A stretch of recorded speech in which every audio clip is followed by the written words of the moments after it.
Okay, so McArthur is convicted of first-degree premeditated murder for killing Wright. She was found guilty after only 3 hours of jury deliberation. Joining us today to break all of this down, we have Bremner, trial attorney. Ann, thanks for being with us today. Thanks for having me. All right, well, first off, we know that this trial was a strong one with circumstantial evidence. Because of that, were you surprised at all about this verdict? I wasn't surprised, especially remember how the judge was just rushing everything along. I mean, it was like we wanted it done before the weekend, stopping and starting, asking what the witness would be next and how long it's going to be and things like that. And so, of course, with the hurricane approaching, that was part of it. But she really wanted this to be done, and I think the jury did too. And I think with the kind of circumstantial evidence she had with buying concrete, potting soil, things like that, and the motive, and the fact that the bodies found on property were related to her family. I mean, all those things put together like pieces of a puzzle, like we see in circumstantial evidence cases, it all fit. And let's talk a little bit about the speed here, because we know it only took the jury 3 hours to make this decision. That, I'm guessing, didn't surprise you either then. No, because when you're up against a weekend and you're up against a storm and a judge is moving everything along, that jury's going to basically do the same kind of thing and speedily resolve the case. I think that I was surprised. 3 hours. I thought it might even be shorter, frankly. I mean, given the way the judge was just rush, you know. All right. Well, after that, the sentencing came, and that, of course, was after the verdict was read. Let's watch that. We have plenty more to talk about. Let's watch. All right, so that was the sentencing there. McArthur was sentenced to an automatic life without parole sentence plus 25 years for a firearm enhancement. And that's the sentencing here. One of the critiques about this that I'm seeing is that many people just believing that is not enough. What do you think? Well, I mean, it is what it is. This wasn't a death penalty case, and she's got the mandatory life sentence.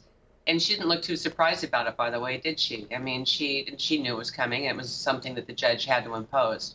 But it's not enough in any killing, I think, for everybody looking in, thinking people should get something really strong in punishment, especially because she even talked about killing her victim beforehand, and maybe she could, and tried to kill her, with overdosing her with cocaine. I mean, it was a pretty outrageous case. Right. And we know that earlier this year, she was also sentenced to 7 years in state prison for racketeering and organized fraud. That was in a completely unrelated thing. So she doesn't necessarily have this clean past. I don't know if that hurt her case here, but what do you think about that?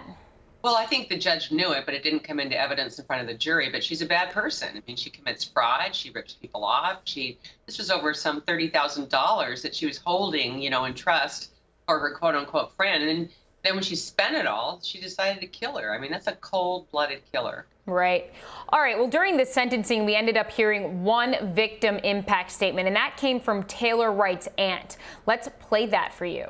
All right, so victim impact statements, always emotional there, but I did find it interesting that we only saw one during this. Why is that, or is that just a choice of, why did we only see one? I feel like we could have seen more, and that maybe would have been a bit more powerful. Victims have a right, as you know, under the victims' rights legislation in this country, to speak and be heard at any stage, especially at sentencing, with respect to their impact and to have an impact on a proceeding. Maybe they felt because it was life without parole, then it wouldn't have the impact because there was no discretion for the judge. I mean, oftentimes you have victims coming in and saying, we want this sentence, we want something far greater than the state's requesting, things like that. But this was already given. But that is very unusual. Usually there's quite a few more people that want to come out and speak. And they also want to speak to the defendant and to tell her, like we heard here, what a horrible tragedy that's been for them. Right.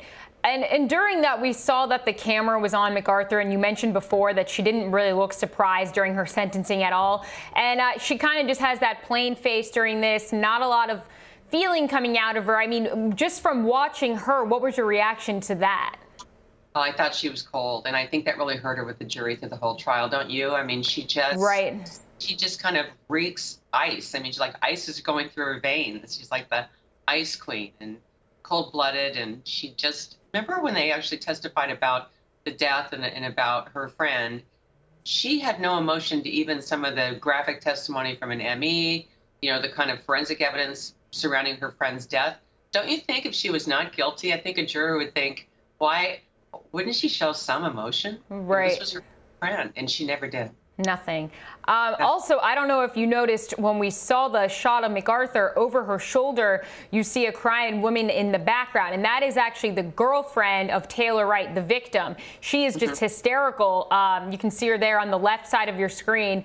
But we saw many moments of her breaking down into tears and all of that. I mean, as you said, maybe because McArthur was so cold and she was not, maybe that affected the jury.